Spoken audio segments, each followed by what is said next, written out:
네, 안녕하십니까. 안녕하십니까. 고생들이 너무나 많으시죠? 네, 오늘 하루도 고생들이 많으셨습니다.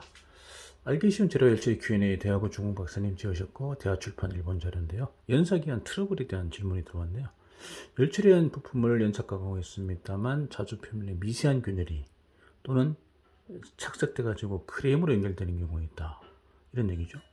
자, 답변 보시면 열처리한 부품, 특히 담금질한 부품을 연삭할 때에 발생되는 트러블로는 연삭 균열과 연삭 가열 두 가지가 있다는 거죠.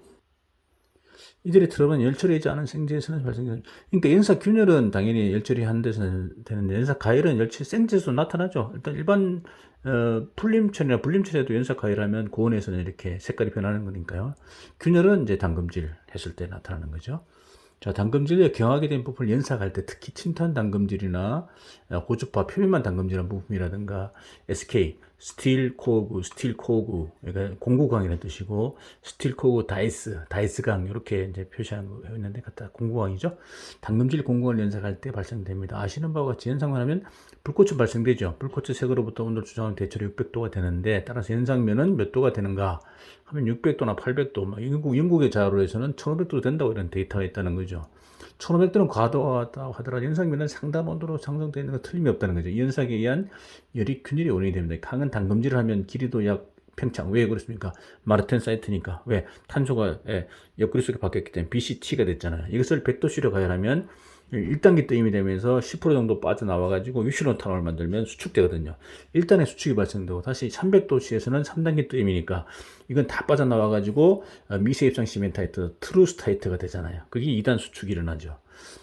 이후에는 수축이 일어나지 않게 됩니다. 결국 담금질한 상태의 것을 연사가 표면이 약 100도씨로 되면 우선 표층만의 수축을 하게 되잖아요. 내부는 수축하는, 내부는 늘어나 있는데 표면만 수축되니까 이 힘이, 결국 이 힘이 작용이 지다 보니까 내부에 면적 싸움이니까 이게 땡겨지는 거죠. 인장이 반응. 이때 내부는 팽창한 채로이기 때문에 표층이 내부 형태로 인하여 인장력을 받게 되고 균열이 발생되는 겁니다.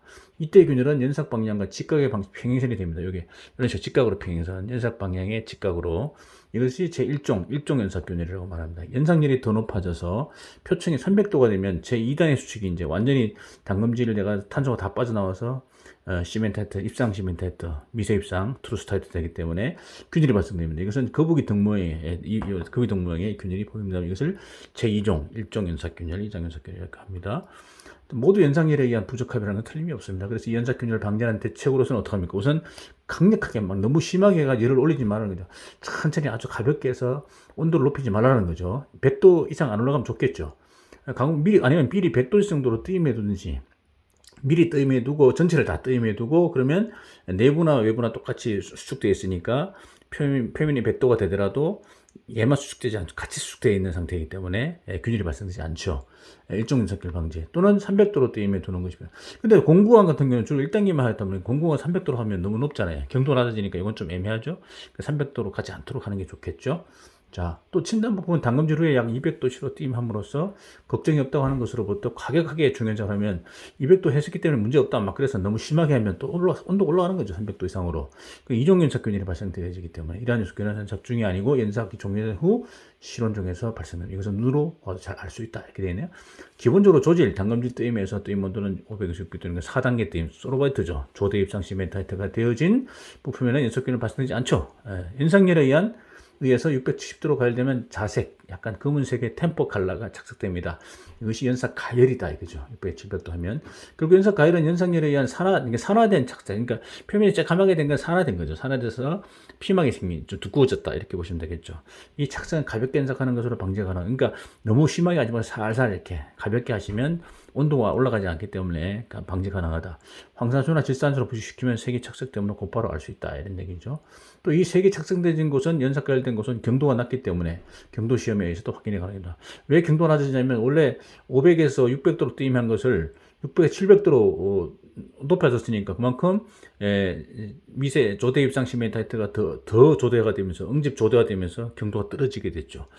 그래서 탄화물 시멘타이트가 골고루 분산되어 있어야 되는데 응집 조대가 되니까 이게 분산화 효과가 떨어지면서 원자들이 잘 이동이 누르면 쑥쑥 들어가다 보니까 경도가 떨어지게 되는 거죠.